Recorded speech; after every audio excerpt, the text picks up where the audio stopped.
Hello, all my culinary students. Welcome again. Tonight we're going to be making some baked apples because it's fall and it's harvest time. And I happen to have some apples that are ready to be used because they're actually getting a little bit wrinkled on the outside. They've been in my refrigerator for a while, so it's perfect to use them for baked apples. And I'm doing this with my videographer and my wife, named Saucy. Hello. Only in these videos, of course. Her real name is Deb. So, and I have a recipe. This is my recipe for baked apples. So let's just go through this and we'll see. I just want to make sure you understand that we're going to be using knives, either a chef's knife or a serrated little steak knife, depending on what you have. But remember, only do this project if you have permission to use knives and also the hot stove, because we're going to be baking. Okay, so from a parent or guardian. So let's get with it. So this recipe uses 4 large or small baking apples. It can be any apple really, but things like Macintosh are a kind of apple that are a good eating apple, but they're not a good baking apple because they get mushy. So these would be Cortland apples, Rome Beauty, Golden Delicious, or Jana Gold. We're also going to be making a stuffing for them, which is made with brown sugar, packed until it's level in 1/4 cup, and then a teaspoon of cinnamon. 1/4 cup of any of these things here. If you have an allergy, you want to substitute maybe pumpkin seeds, sunflower seeds, sesame seeds, or a mix of those. Or you can use chopped pecans or walnuts or almonds, any kind of nut if you don't have an allergy. And we're going to be using walnuts today. And then some chopped dried fruit. Now these are really good if you use chopped dried apple slices, which you can get at the health food store. Sometimes you can get them in the supermarket also. I'm using chopped dried cherries, and those are really nice. Also, you could use chopped raisins or chopped craisins. Anything like that, a dried fruit that goes well. You're going to use just a very little bit of butter to put on top of each apple before we put it in the oven.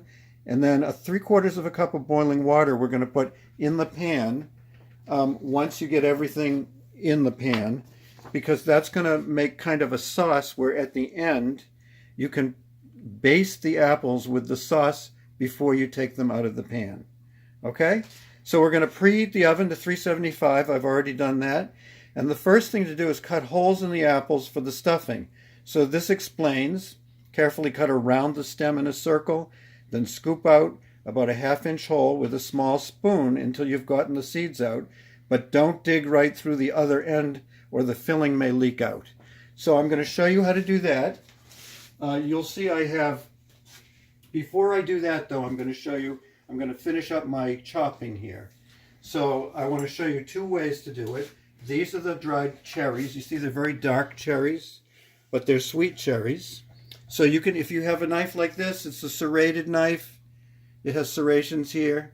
And then we're going to use it, and just be careful with your fingers and just cut through like this. Little small pieces, just like that. Okay? And so it's a little more convenient if you have a chef's knife. I believe you can even get a fairly decent chef's knife for $1 at the dollar store. But of course this one's a little bit better. Remember, with a chef's knife, you're going to be holding it 3 fingers underneath the handle, 1 finger on one side of the blade and your thumb on the other side of the blade. So you actually don't hold it like this up here. That doesn't give you any leverage and it doesn't give you any stability. So you're supposed to be 3 fingers underneath the blade, underneath the handle, and then your thumb on one side of the blade and your index finger on the other side, just like that. Okay? That looks like it gives you a nice grip. Yeah, and usually, exactly, Deb, and then usually we're going to use the front of the blade just as a fulcrum, because it rocks. See, it's sloped over here, so it rocks. And we're going to cut with the back of the blade. You want to keep your fingers a little bit in a claw position so that you don't accidentally chop them. And then you want to keep your eye on your fingers and on what you're doing. Now you have to just back up a little, Deb, so I can see what I'm doing. All right, okay. That might be better. All right, I'm trying to get a good angle here. Yeah, here we go. So you see, I juice the back of the blade, right almost at the end of the blade, and I just cut down like this, just like that. Really small slices. I turned it around a little. Did you see that? Just this one I don't have to turn because it's smaller. There we go. So that's that one. You can do the same thing with the walnuts. Use either a serrated knife and just chop across like this. Or you can use the chef's knife, the same. Remember, like this, holding it the right way and down. Use the back of the blade right toward the back. Gives you the most leverage. And you don't have to push too hard. Okay, and I've got 2 more pieces. So that doesn't take any time at all. Okay, so you've got your walnuts, your cherries. I need a teaspoon of cinnamon. Remember, you always scoop by filling up more than you need. And then if you make sure your hands are clean, I just washed my hands before I started, and just drag your hand right across the top so it's level, teaspoon like that. If your hands are not that clean, you don't want to be doing that because it's going back in the bottle, right? You could use a knife blade. You could use the back of a knife blade like this, right? Okay. So here I've got the sugar, a quarter of a cup of packed brown sugar. It means you pack it in until it comes right to the level to the top. I didn't have quite enough. I had almost the bottom of the bag, so I added a little bit of white sugar. If you don't have any brown sugar, you can use white sugar. Use a little bit less and add like a half a teaspoon of molasses, because that's what brown sugar is. It's white sugar with a little added molasses. Okay? If you have molasses in the house. So a teaspoon goes in with the sugar. Notice how I use the chef's knife to scoop stuff up and then put it in there like that.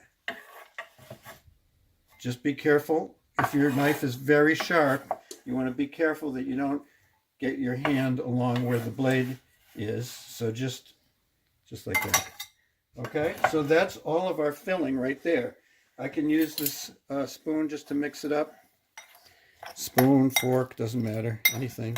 Even your fingers if they're clean. So now we're going to stuff the apples, but before I do, I'm going to show you how I cut the apple so that I can fit this filling in. So I've done 5 of them already. This is the last apple. So if the apples were bigger, I'd only probably use 4 for this much filling, but we'll see how far it goes. Now, if you're using a knife like this, and you don't want to use a chef's knife for this part, you want to use some small knife. So, and to get better, now you see, you don't want to do something like this, where you're holding it like this, and you're going in like this, and your hand is over here, because if you slip, you can cut your hand over here. So what you want to do is actually, you can hold on to the knife right down closer, even on the blade. I'm going to take a piece of paper towel because I was cutting butter with this, so it's a little slippery. And now I'm just going to cut like this, just to start it, up and down. You see, this way I have more control over the knife, and it's not coming toward me. I'm not cutting toward me. Just like that. That's all you need to do, really. Okay? You don't even have to get it out of there yet. And then you're going to take something like a teaspoon, or even a half teaspoon. Now, if this is uncomfortable doing this, you might want to use a glove, a clean glove, and just to hold it, because this is kind of a little hard on my hand, but I don't mind it. I'm used to doing stuff like that. So I'm just going to scoop like this, scoop in here, twist it around, and it comes right out, okay? And then I'm going to keep going down further until I go almost to the bottom, but I want to just get the seeds out. It's okay if you leave a little bit of the core at the bottom, because you don't want it to be a hole going all the way through. So you see, I put my finger down here like this, and I twist it around like that, and then take that out. It's okay if we lose a little bit of the apple. You could actually, you don't want to get the core. in the filling, so that's why we're not using this part of the apple. We just lose a little bit of apple, not much. And I think I've got all the seeds out there. It looks like I did. Yep, you see in there? Can you see? Looks like there's no seeds left. There's just A star. a star. Yep, a star. So I'm going to put this in the compost, which is right down here. Yep. Thank you. And now I can fill all of these. So I'm going to do it over here. I'm just going to actually do it over this. Stuff it in there. And we're going to do that with all of these. I might have a little stuffing left over.